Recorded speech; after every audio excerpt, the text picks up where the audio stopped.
Remakers Mark, episode 63, Easy Rider.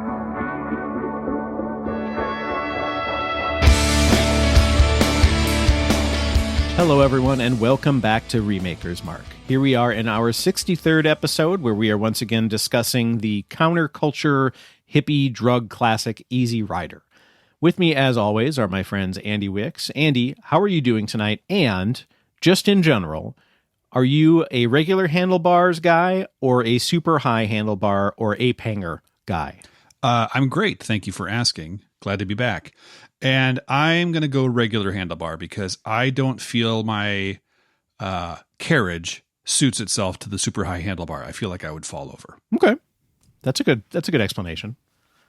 I think I would probably just fall over anyway on a motorcycle, but also that's also fair. true. Yeah, I'm presupposing that I would not just immediately fall over. Andy, is your center of gravity in your wrists? Don't judge me. I'm just curious why you would fall over by raising your arms. A fair question to which we have no answer. I owe you no explanation, Mark. I don't have to justify my existence. Jeremy Nilsson, how are you tonight? And what about you? Are you a regular handlebar or super high handlebar guy? I am splendid, and I don't care about the handlebars as long as it has a banana seat. Oh, nice. That's just got to be so uncomfortable over cross-country. I think that 100%. automatically means it gets the super high handlebars. For maximum discomfort. I don't think you can get regular handlebars on a banana seat. That's fair. Maybe true. Lee Hasseltrip, how are you tonight? And what about you? Regular handlebars or super high ape hanger handlebars? I'm great, and I'd have to go with the regular handlebars because the high ones just seem like somebody had a really bad idea and ran with it. Fair. It was like a mishap in welding. Yeah. And they're like, let's just put it out and see if somebody buys it. And then sure enough. Yeah. Mark Joesting, how are you tonight? And what about you? Regular handlebars or super high handlebars? I am well, thank you. And I gotta go regular handlebars. I honestly just don't think I'm tall enough for super high handlebars. Fair enough. So maybe I'm too tall for them. Again, with the center of gravity. My name is Kyle Delahunt. I will be your host once again, this fine evening. And, I tell you what, I have super long arms, which makes me think super high handlebars. Also, I sweat most from my armpits. I have a predominant armpit sweat as opposed to the rest of my body sweat. So I kind of feel like a combination of those two things lead to super high handlebars. I know that if I ever ride a motorcycle, it's going to be certain death. So, I might as well, play to my strengths. So I'm going to go super high handlebars. Go big. So the sweat may not be a factor is what you're saying since you're going to die. Yeah, for sure. I don't want him to know I was nervous when I died, I guess is what I'm saying. Except for everyone who knows me, which would know that it's just the case. His face looks like a Supreme Pizza, but those pits, just bone dry. So on your obituary, it will say, died in a motorcycle accident in which he seemed very cool and collected. That's exactly right. Yes. The one moment in my life where I felt that way and seemed that way. I'm going to go for it. What the hell? All right. Very good. Before we dig into our discussion of the movie, Andy, this was your pick, so you get to give us our Jiminy Christmas. A recommendation today. A recommendation. I can't say recommendation. There it is. Andy, could you give us a recommendation, please? Indubitably. We have, I believe, talked about the podcast The Adventure Zone previously on this podcast. And if we haven't, we should. It is one of the best actual play role-playing podcasts out there. If you're not familiar, please get familiar. But I'm not recommending the podcast specifically. I am recommending their latest graphic novel, which is The Crystal Kingdom. If you have listened to The Adventure Zone, they have done a series of big campaigns in different systems. And the first one that they started off with was in Dungeons & Dragons. And it was called the Balance Arc. And within that, they had several kind of mini arcs. And they were so successful, they turned each one of those arcs, or are turning those arcs, I should say, into graphic novels, which are incredible in their own right. The Crystal Kingdom is the most recent one to have come out, and it's the fourth one that they've published. And I think they have 3 or 4 more left in the entire arc. And I'm really excited because the whole Balance arc gets better and better and better as it goes. So I recently received this in the mail and just devoured it, and it is fantastic. It is by the McElroy brothers and father, Clint, Griffin, Justin, and Travis McElroy. Clint is the father. And then illustrated by Carrie Peitsch. I'm hoping I'm pronouncing Carrie's last name correctly. It's Pietsch. And it's just fantastic. So I highly recommend that you check out the Adventure Zone podcast and also the Adventure Zone graphic novels. I will second this recommendation. I have the first 3, and they are fantastic. Yep. I've read for sure the first 2. I think the third, I don't remember, which means I probably just did when I got it with a bunch of other library books. But I need to request the 4th one now that you say that. The first 2 are, I say, just really fun, good stories. The third arc is when things start to get not a little more serious. The stakes get higher, and it transitions from being kind of just a silly, very funny podcast, which it maintains kind of throughout, but actually gets a really compelling story in the third arc, and that continues in the 4th. So it's really great. Right on. I will definitely check that out. Thank you for the recommendation. That one I did on purpose, I swear. Jer, since we are going alphabetical as usual, you are in charge of picking the next movie. So, in charge guy, what did you pick? Well, this is going to seem a little bit non sequitur now, but when we first started recording Easy Rider, I don't remember what year that was. Shortly before that, James Hong, Minneapolis' own James Hong, had just received his star on the Walk of Fame finally. He is a prolific actor who has been in a million things, and in addition to all of that, has done more for Asian American actors than probably anyone. He has 450 plus acting credits. Wow. He is prolific. And so at the time of us beginning the Easy Rider and me realizing I'm picking next, I thought, I want to pick a movie commemorating this wonderful local actor, and also check off one movie that I've had on my list since we started this podcast a million years ago. So we are doing the magical, the mystical, Big Trouble in Little China. I knew it. Oh, yeah. Oh, man. I didn't know that he was from Minneapolis. That's crazy. From Minneapolis. I did not know that That's so either. cool. Look up just Google some of the stuff that he's done. He, in addition to having an amazing career, he has been fighting racism towards Asian Americans and getting better roles in Hollywood since his career started, basically. And like I said, just about every Asian American actor or actress that has gone into Hollywood has essentially come through the things that he has built and put together. So he's really done an amazing amount of work to make Hollywood accept Asian American actors and actresses. So good for him. That is so cool. Yeah, hell yeah, James Hong. Yeah. So we're That's awesome. gonna celebrate that by watching some crazy mixed up hijinks in Little China. Right. I cannot wait That's gonna to be great. revisit that. It's been a while for me. It's probably been, I don't know, 10 years maybe Yeah, more. me too. But It's been a long time. man, I watched the hell out of that as a kid. Yeah. This is a movie that my mom, like, my mom didn't usually say how much she disliked movies. If she said that she didn't get a movie, it meant that she didn't like it. And so this was a movie that she repeatedly let my dad and I know that she didn't get, that she hated it. I think moms of that generation, that was their code word for it. This sucks. Yeah. I hate this. Why are you watching this? Yeah. That's when I learned the benefit of independent parenting, where one can, go in the bedroom and watch TV or read or whatever, while the other two watch TV outside, which was my dad and I watching TV together, or whatever. So yeah, good pick, Jer. I'm excited. That's super cool. All right, so before we dig into part 2 of our discussion of Easy Rider, let's do a quick recap of our recasting choices. For the major characters, the role of Wyatt, or Captain America, originally played by Peter Fonda, we went with Mark's choice of Timothy Olyphant. Good job, Mark. Yay. Well done. That's a really good pick. For the role of Billy, originally played by Dennis Hopper, we went with Andy's choice of James McAvoy, which I just think is hilarious. It's hilarious that we picked him. like he could, like not at all American. But that's great. He'll do wonders. I mean, that just speaks to his diversity as an actor. So good on you, James McAvoy. And then for the minor characters, we went with the choice of the stranger on the highway, and we went with Mark's choice of Oscar Isaac for that, which is really elevating that role much, much, much, much, much higher than it really needs to be, but that's good. That's what Oscar Isaac does. All right, very good. So let's dig into Easy Rider.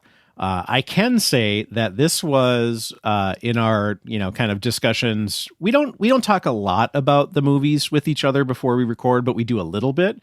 But this was one I would say that we talked a little bit more, I would say, than normal, kind of just in our little Slack group or whatever, that about just like how we didn't really get it and or what it, like just trying to figure it out. So just starting off with sort of that as a first impression of how this movie went for us. But I think that there is a great opportunity for discussion of a lot of different things. And we've kind of broken down into a couple, 3 areas that we would love to touch on. A lot of it is going to be talking about, why is this seen as a classic? What makes it a great film? And I feel like all of it is revolved around that discussion with different things in mind. So let's start with kind of the style and the art of the film. This is a movie that is very, I guess I would say, opinionated, very direct with its art. It is not subtle, if you will.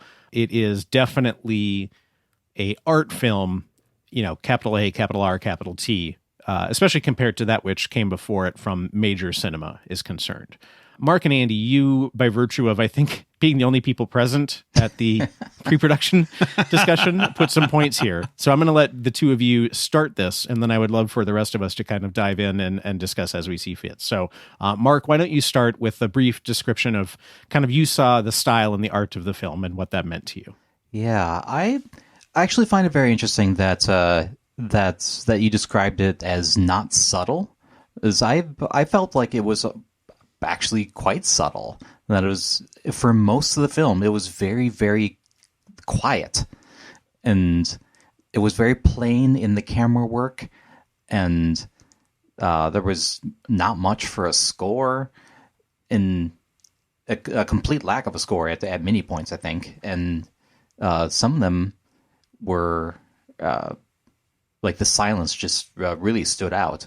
But even more than that, when there actually was music, that really, really stood out. And the word that came to my mind was jarring. Like it was just disorienting, like the tripping scene in New Orleans.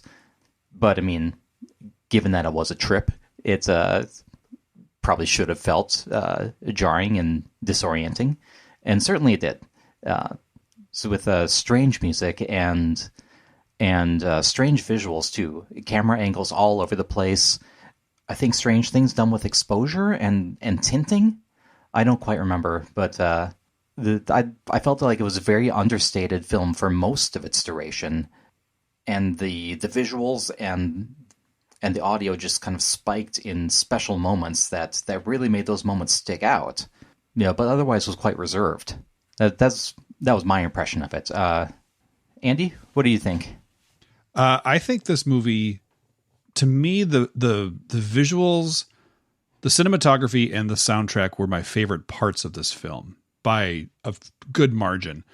The movie is iconic in a way of the visuals that it portrays and the way that it portrays them. So the premise of the film is that these two characters, Captain America and Billy, are traveling across the country in search of something. So a lot of the film shows them on their motorcycles, kind of on the open road, just going back and forth. And there's surprisingly long amounts of footage of just those things, of them traveling on the highway with nary another vehicle to be seen. And also, it seems like they're only going about 35 miles an hour on a lot of those stretches, but that's a different point. I think if you get rid of every motorcycle driving montage, this is a 20-minute long movie. It's not long. It's not long to begin with, and I think you're right. But I think that depiction and that style was very new and very maybe in your face. I think that has maybe more to do with the subject matter of the film. But like you said, Mark, there are long stretches where there is no soundtrack. And then there are moments when there's almost this really interesting kind of Americana folky soundtrack. I really actually enjoyed those tunes and I thought it was great. But like you mentioned, there is a jarring element. And I can think of two specific scenes. You mentioned one already, which was the tripping scene in the cemetery in New Orleans, which is just nutso anyway. When you're in one of those above ground cemeteries in New Orleans, good things do not happen. Like that's just a rule of film. And sure enough, bad things happen there. But the other one was a scene where they go off to like this swimming hole with the two ladies. I think when they're in the commune, and it's this beautiful scene. They're in this valley. There's that kind of, Americana music coming on. And on the surface, it seems like this really nice moment, but I couldn't help but have this undercurrent of something bad is going to happen. And I didn't know why necessarily that I had that feeling, but it was palpable, and nothing bad happens in that scene. So it was this kind of a buildup of tension to like that. I think maybe one of the reasons why I felt that way was in later movies and movies that are not as well made, or just kind of go by trope after trope after trope. That kind of a scene in a horror movie is when someone dies. The young attractive couples are skinny dipping in the pond. Guess what? Someone's going to die. So maybe that's where I was thinking on that one. Well, and I too had that weird like tension for no reason, and I think I attributed it. Geez, I don't even know if I said it right. To the fact that there are other movies that I've watched from this time period that are filmed kind of in a similar way, and sort of this cheap guerrilla style of home movie, like Last House on the Left, and some of these other ones where you have kind of, or the original Wicker Man, like that style and that era of movie where everything's kind of idyllic and peaceful, but there's somebody's about to get disemboweled or something, and that's not what this movie is about. But it felt like when you watched it that there's like something strange is going on, and I think that's part of what I didn't like about the movie is that there was an unresolved tension through the entire thing. Mm-hmm. And then the way that they resolved it was, he got shot at the end. And I don't know. On one hand, I felt like this was like an art house movie that was filmed really interestingly. And then on the other hand, I felt like Dennis Hopper and his buddies bought a camera at a pawn shop and said, let's make a movie about motorcycling across the country, and just sort of made it up as they went along. I think it can be both, which is one of the reasons why I think the movie is pretty extraordinary in what it actually did. Like, I don't think the ambition was significantly greater, or the initial intent was significantly greater than that. But I do think the forest through the trees really kind of got to where it needed to be as far as the overall impression of the movie. So I like that you describe both of those things, and I don't think that they're mutually exclusive. Mark, you brought up my mention of it being kind of subtle, or sorry, not subtle. I was mostly thinking of that in terms of like 1969 eyes, I guess, thinking about like, if the hoi polloi watched this in 1969, what would they have thought of it? I feel like they would have probably thought that it was pretty, radical in the ways that it portrayed looseness in terms of drugs and alcohol and relationships, and just the kind of disregard to rules and laws. So that's kind of more how I was sort of thinking that from a subtlety standpoint. But I think you're right in that it's more subtle than you think until it's not. And then it's like a lot of, flash edits and like you said, kind of weird melty dissolves. And yeah, I agree with you there. I think it's a movie made by counterculture for counterculture.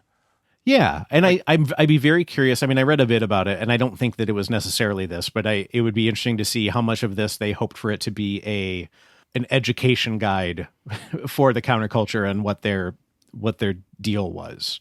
Counterculture. What's our deal? By Dennis Hopper. Well, and I think that it definitely is meant to be sort of a celebration of it, and like, hey, we're not all bad. Like, this is cool. You guys are the jerks. But looking at it now from a period so far removed from that, none of it makes sense. Like, I don't want to be a part of either side. Yeah, it's, I can see how it is both a deterrent and how it can glamorize that life. I feel like really depending on where you are in your life, I have this movie, or I have this happen with movies where there's like love stories that are non-traditional or that are like a little creepy or a little off. Like sometimes depending on where I'm at in relations, or in relationships, I'll be like, oh, that was a sweet love story. Like the perfect example is the movie Let the Right One In, the Swedish vampire movie. Mm-hmm. At the end of that, I was like, oh, they ended up together. And then someone was like, dude, look at that. And I was like, oh, like, so I just like, I didn't, my whole self had no place for the weirdness of it. It was just like, oh, love.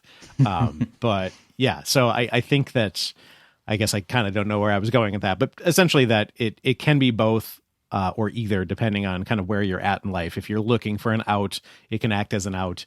If you are already counterculture, I think it can reinforce the goodness of that as well as the badness of those around you, kind of the squares. So yeah, I think it's a sort of a mirror, I guess. I don't know. I'm getting too deep in this, but I think you know what I mean. So the style is certainly something that sets this movie apart. And I think the filmmaking piece of it goes into that a lot. And sort of the end goal of this in a lot of ways is that this movie is seen as very iconic. It is really kind of like, the counterculture movie, or one of the start of the counterculture movies. And the question that came up is why? Why is the scene as so iconic? I think that there are good reasons for it to be seen as iconic and equally good reasons for it to not be seen as iconic. So I think we should dig into both of those. Mark, I'm going to have you get started as far as kind of what your viewing experience was of it and how that left you feeling from that standpoint. The big word that came to me when I finished watching it was why. Not why was it so iconic necessarily, but why did I just watch it? What was I supposed to get out of it?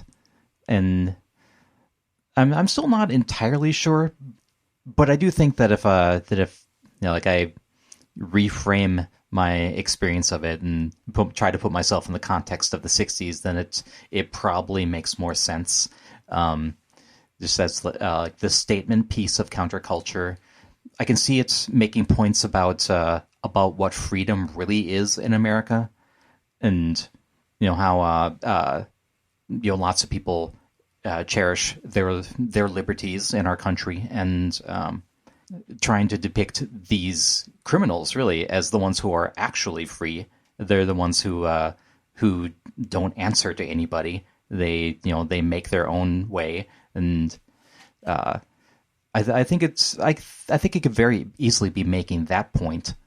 But I think it was not in your face about it, and it didn't speak very plainly to it, except in maybe one dialogue around a campfire. Yeah, I thought this movie was fairly inscrutable.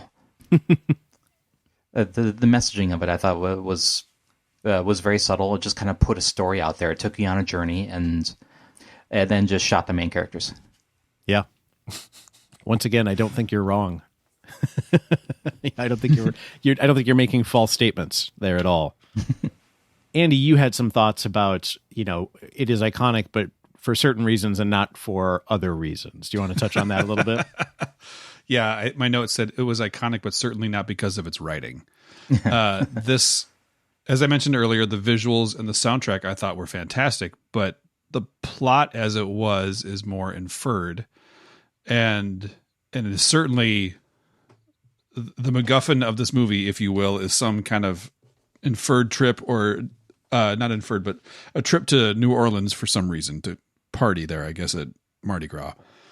I mean, we all have our goals, but the characters in the movie, all of the characters really, with the exception of, no, I'm thinking of a different movie. All of the characters in this movie. Show Enough? Yeah, no, it wasn't Show Enough, but although he was a great Honey, character. I Shrunk the Kids. But I was thinking of The Last Dragon, though. You're right. That the characters in this movie are just kind of one-note stereotypes, and to me, not very interesting, because they don't change. it's often said a good character is a dynamic character, someone that goes through some sort of growth or change or conflict or whatever. These characters go through conflict, but it's not like they learn something from it. I would even posit that Jack Nicholson's character, George, is a dynamic character. That's a good call. The only one. Okay, how would you say that? Because I was going to include him in the unchanging, but how would you say that he changes? I'm curious. He changes location. He changes from the living to the dead. Oh, that he does as well. But no, he basically uproots and just decides to go with these guys on their trip. Sure, for no reason. Yeah, isn't he? He was like a little small town lawyer, wasn't he? Yeah. To me, he seemed like he's the sage of the story. He's the Obi-Wan, in that he is this fount of wisdom that the other two main characters tap into, especially Wyatt. Or actually, no, I think Billy does kind of a little bit more, doesn't he? Kind of gets into those his last night where they have kind of that long conversation where George and Billy are talking, and George says, "They're not afraid of you, but what you represent, freedom." Like he is this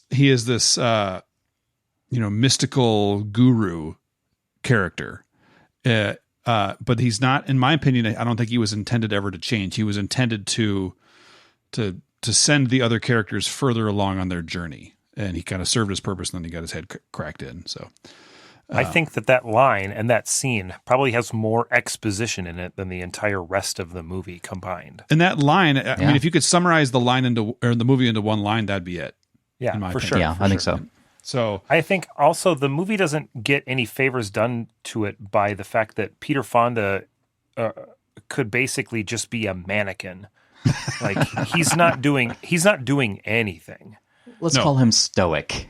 Yeah. Well, yeah. That's putting it that's going to be nicely, shining a kind light upon it. Wooden might be the other term. And then flip that over to Dennis Hopper, the most reserved Dennis Hopper that we've ever seen. And I think maybe that goes back to the original or the initial point of this odd sense of tension. There's Dennis Hopper in the movie. Of course you're going to feel a weird, off-putting sense of tension. You're waiting for him to do something weird and off-putting, and he just kind of never really does. He always seems to be annoying Peter Fonda's character. Yeah. And I got the impression there's several campfire scenes, and it always seems like Peter Fonda's character just wants to go to bed. And Billy, he just keeps asking and talking, and he won't shut up about it. And I'm just like, Billy, take a cue, man. I almost feel like they were trying to portray sort of the two different sides of the hippie culture kind of stereotypes. Probably. Yeah. With Dennis Hopper being kind of, more of the druggy, more of the paranoid, like far out man. And then Peter Fonda being more of just like this, I just want the open road. Just leave me alone. I want no responsibilities. I just want to do what I want to do in the moment, and that's it. And I think that's where the movie is sort of iconic in that they're trying to almost documentary style put a lens on why the hippie movement was good and was cool. And I don't know that they succeed. Maybe they did then, but it certainly doesn't look cool now with your weird cult doing puppet shows or whatever it was they were doing, and like all this other stuff. Like there's a whole lot of really cool inferences of freedom with the picking up the hitchhiker and these campfire conversations and everything else. Like the amazingness of going against what at the time would have been the Vietnam draft and this expectation of blue collar, white collar, get a job, buy a house kind of America that was going around. And instead it was like, throw all that away, open road, buy a bike, just go. And like, don't have a destination or an end goal. Just keep going until you can't go anymore. And I think that was more than anything else, that to me was what was the sort of theme of the movie, was that sense of freedom is is what you want it to be, kind of thing, and don't get shackled down by all of this other crap. Yeah, it is what you make of it. Which actually makes me wonder something that just occurred to me. Like, they actually did accomplish their goal of getting to New Orleans. Oh, yeah. And then the movie kept going. Yeah, why did they leave? Why did they go somewhere else? Well, they can't stay in one place for too long. I mean, I think if that maybe that opened up a little window into the dark side of what they were doing, in that they're always on the open road going to the next thing, but they're almost, in a sense, running away. Like they can never be satisfied, and they can never stay in one place and keep going. Well, and also the fact that they got there by a bunch of drug money means that, they've committed a crime, a pretty serious crime. So sort of being on the road is their only option now. So in a sense, if we really look at it, they gave up their freedom to get freedom. And now they're sort of trapped by it. That's probably not what they intended, nor was it. I think that's probably way deeper than any of them tried to be with the movie. But yeah, it was interesting to me that it's like, oh, they did it. And then it's like, oh, there's still movie. And I think that it was just, we're not getting here to get here. We're getting here to party. And then we're done. And then we keep on going. Yeah. They weren't, their goal wasn't to move there. Their goal was to experience an event there. Yeah. Yeah, that's fair. It was interesting to see the flip in the event too. I think Peter Fonda became the dark in that moment. And I don't think that Dennis Hopper was the light by any means, but I think, his trip and the sort of end result of that was very different. I feel like the statement that I think could be most echoed today would be sort of the eternally chasing happiness through possessions. You know what I mean? Like, if I just had that extra wing on my house, I'll be happy. Or, when I get that promotion, I'll buy a new car and then I'll be happy. Or, so it's like, it's all about the chase and never about the actual end result. It always, the finish line keeps moving ahead. And I think for them, the finish line was just, wanting to feel free. And I think New Orleans, I think whoever said, Andy, I think he said the MacGuffin sort of was New Orleans. And I think that's absolutely right on, because, that was just a piece of the puzzle along the way. But it was definitely not what they were searching for as a be all end all. It was just part of the journey that we got to go on with them. Well, if you look at other road movies, most of the themes of road movies is centered around just the idea of being on the road and experiencing it. And a lot of times there is sort of this underlying, I need to get to this place, or I need to experience this thing, or I need to feel this thing. And then sort of the hindsight reveal at the end was, you were doing it the whole time, kind of thing. And Yes. And I think that there's a little bit of that there, where it's like you were experiencing freedom this whole time. But I think that they were a little bit more aware of it. But I think that you're dead on with this whole, like, then it's the next thing, and then it's the next thing. It reminds me of, like, we get together once a year with our big cottage weekend, and there's so much buildup and there's so much, like, excitement to get to it, and I can't wait to get to it, and it's great, and we have it. But then it's done. It's like, all right, when are we going to get together again? When's the next one? When's the next one? Yeah, That's exactly right. very true.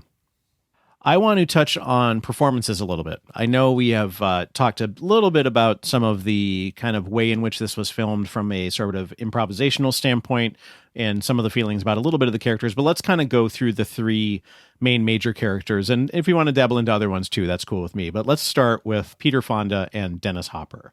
How did you guys feel about their performances, and how that was sort of inspired or fueled by, both good or bad, the sort of seeming lack of structure or lack of script, as it were? Before anybody says anything, how much do you think each of those three people's performance was affected by doing drugs? I would say 99%. Yep. Okay. I'd say 50. I think it's less than you think, but I also think it's more than ever, probably. Yeah. So how about Pete and Dennis? I'll jump in here that I was not impressed with Peter Fonda's performance. We talked about this earlier. I think it was kind of wooden. He's a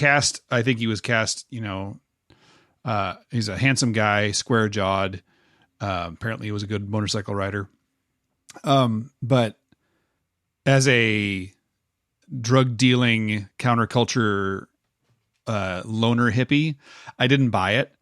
I felt like he was there to play the straight man, so to speak, to Dennis Hopper's mania. So he, to me, seemed more like an actor trying to be a hippie, if that makes sense. Yeah. But he and Jane Fonda were pretty big into the hippie movement, weren't they? As people, not as actors, but yeah, Jane for sure. I know that much. Yeah. I'm not sure. I think Peter Fonda probably had some of those, but don't quote me on that because I'm not.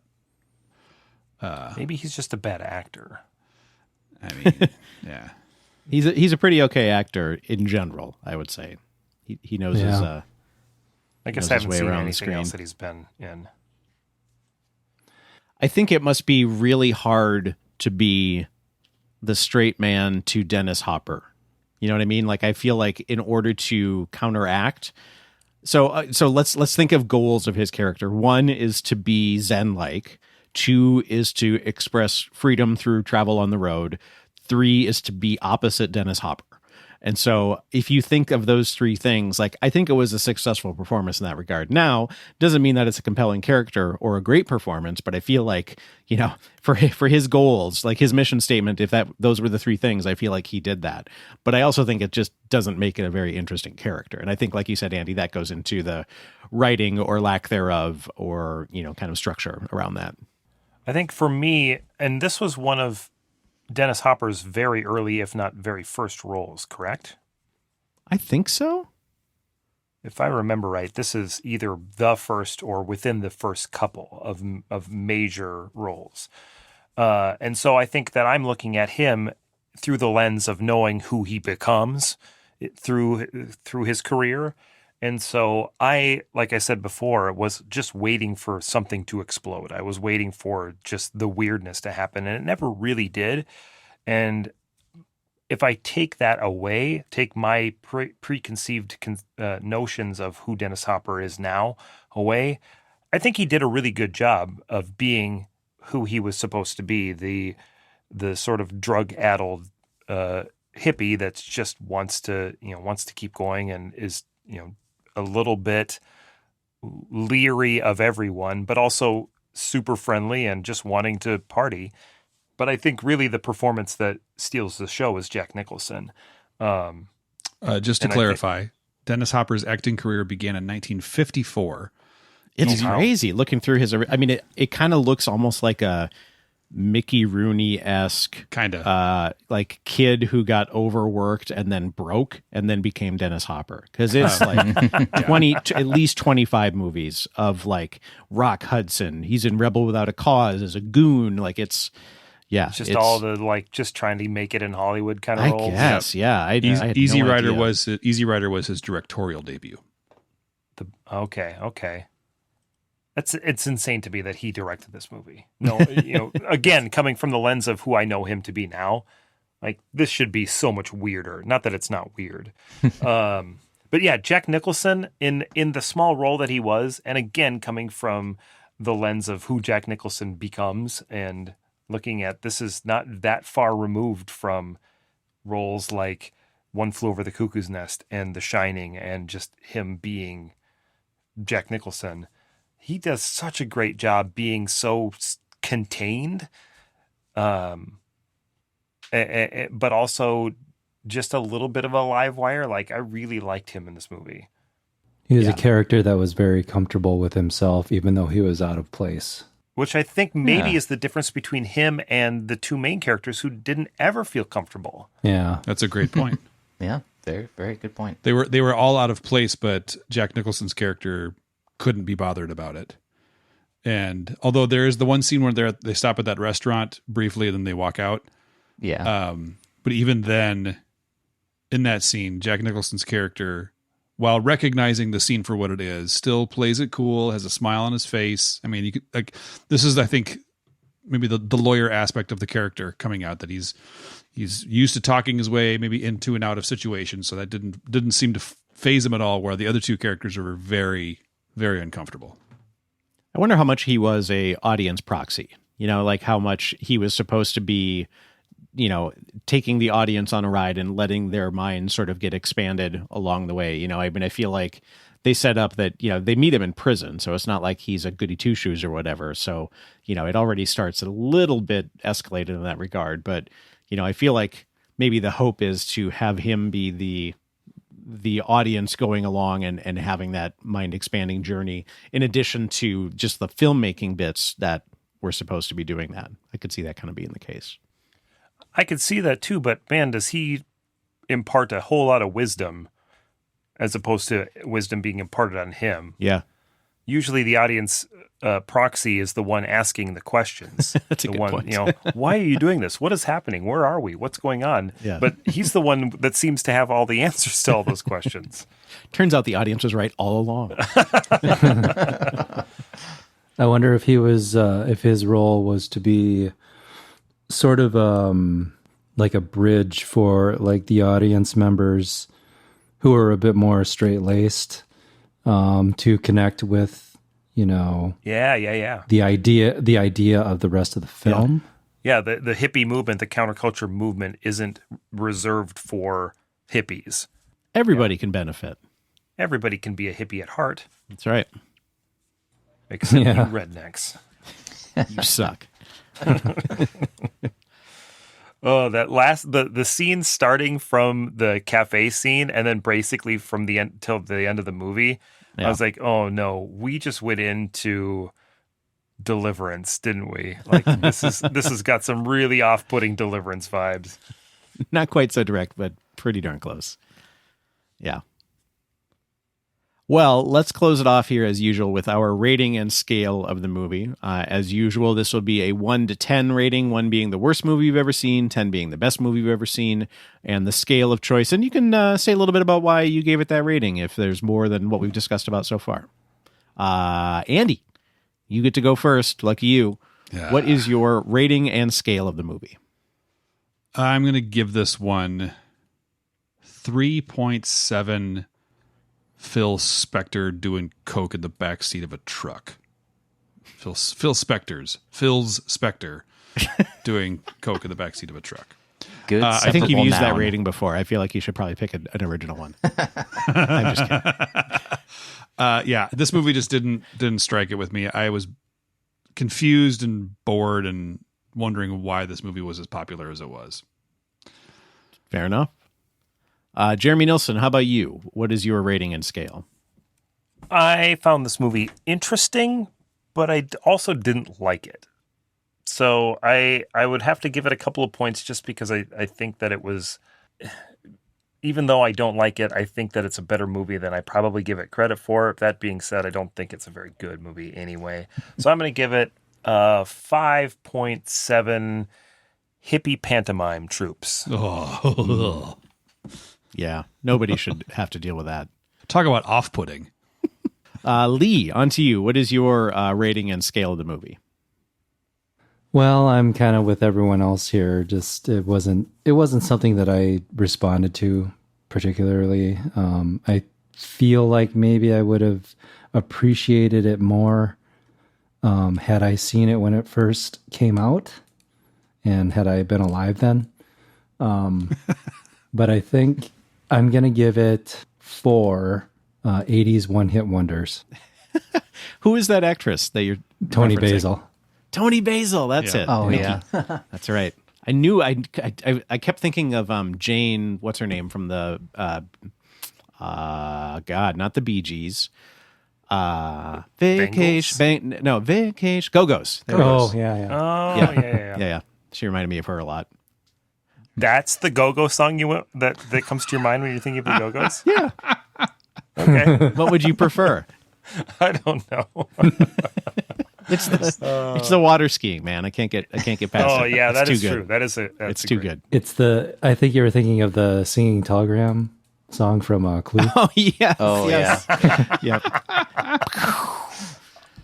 Mark, on to you. What is your rating and scale? I'm with Jer. I found it interesting, but not so much that I'm gonna think about it after we record this episode. I'm probably not gonna watch it again. I'm gonna give this 5 swimming holes that don't have an obvious exit. Very in need of ladders. Mm-hmm. Very good. I will give this. So I came into this not really knowing how much I was going to like it and ended up really, really liking it. Kind of much to my own surprise.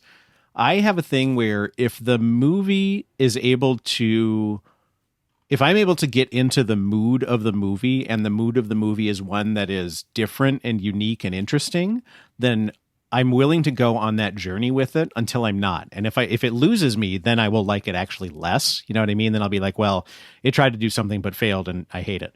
This one, for whatever reason, like kept me in that mood that it was trying to portray throughout the entire thing. So I was like completely wrapped by this movie. I was just completely into it and totally loved it. So I'm going to give it like a 8.6, 8.6 ape hangers. Because those handlebars are just ridiculous. And air out those pits. Air out those pits. There's an IMDb trivia where Peter Fonda, I think, Andy, you mentioned that he's a very good motorcycle rider. Dennis Hopper was not. So he got basically like the starter motorcycle so that he wouldn't run off the road. And Peter Fonda's was like the big fancy, super customized one, because apparently those are incredibly hard to handle and drive on the road. So, yeah.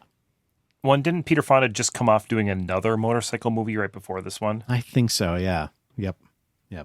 So, Kyle, quick question then. Do you think that if you had watched this movie in a different mood, like at the time, you were in a different mindset or a mood, do you think that you would have had a totally different viewing experience? Absolutely. Yeah, absolutely. I think I'm kind of fickle in that way. I mean, there's some things where it's going to hit just right. I mean, it's like there are certain movies that are, kind of like tailor-made for your cinematic wheelhouse. And this wasn't one of those. But yeah, this was absolutely one where if it hit right, could have been all in, and just like whatever it was, I was there. I was all in. So yeah, that's a good call out. Yes. All right. Well, certainly mixed opinions here, which is great. I love that. I think that's very interesting. I think you should, if you haven't seen it, give it a shot. It's interesting. And that way you can say you've seen Easy Rider when you're going through the AFI 100 list, if it's part of that. I honestly don't remember if that's the case, but give it a shot. I am glad I watched it. Yeah. For sure. Ditto. Mostly for Jack. Jack did a fantastic job. I'm not sure. And those sweet, sweet driving montages. Yes. I don't know. There's a couple of those I was afraid the motorcycles are going to fall over. They were going so slow. Just like real wavy, like like whoa, careful there. Maybe that was for Dennis Hopper because he wasn't comfortable going faster.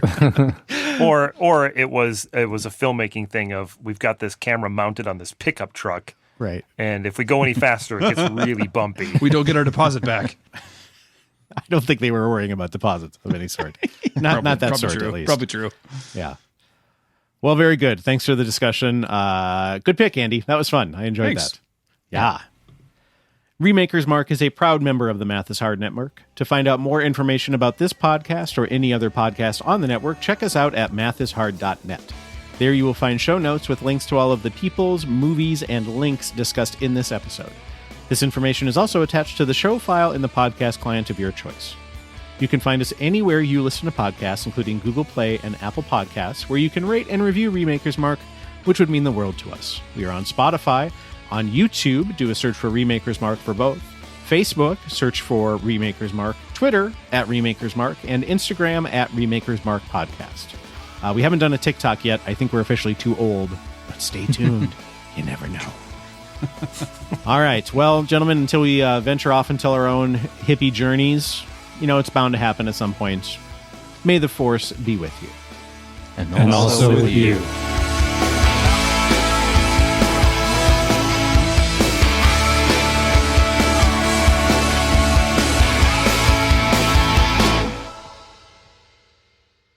I also found my new favorite brand of Dorito today. Oh, ooh, what is it? It's what was it called? Spicy lime or something like that. It's lime. Ooh. They are so along the lines of my grand unified Doritos theory, which is that all Doritos are made by a combination of either nacho cheese seasoning and Cool Ranch seasoning. Yeah. Nacho cheese Doritos being 100% nacho cheese seasoning. Cool Ranch being 100% Cool Ranch seasoning. So there's a Dorito spectrum, is what you're saying. Yeah, and a combination therein. And those two flavors are on opposite ends of the spectrum. Yeah. Okay. Yeah. All right. Okay. It's whatever combination of those that makes up every Dorito. The only thing I can't account for is how the taco ones taste like lettuce. That's just food science trickery. Like that, I got nothing. I have no idea how they do that. But they do. They have a taste of lettuce. It's bonkers. So, Jer, with that in mind, how would you say that this is? What would be your percentage guess of nacho cheese versus Cool Ranch? It's probably going to be if 0 is the middle and it's -10 nacho cheese, +10 Cool Ranch. This is probably about a 6. Oh, okay. And somehow they also add the flavor from hint of lime chips. Ooh. Yeah, okay. So that's where the trickery comes in, is lime and lettuce. So it's a mashup. Yeah. This theory can't be represented by a single continuum. It has to be what degree of nacho cheese, and then a second continuum for what degree of Cool Ranch spice. Yeah, that's fair. So I would say 2 axes. An axis. Yeah. Okay. A hypotenuse. Would it be like a multiverse of Doritos? Okay. All right. I killed the joke. Sorry.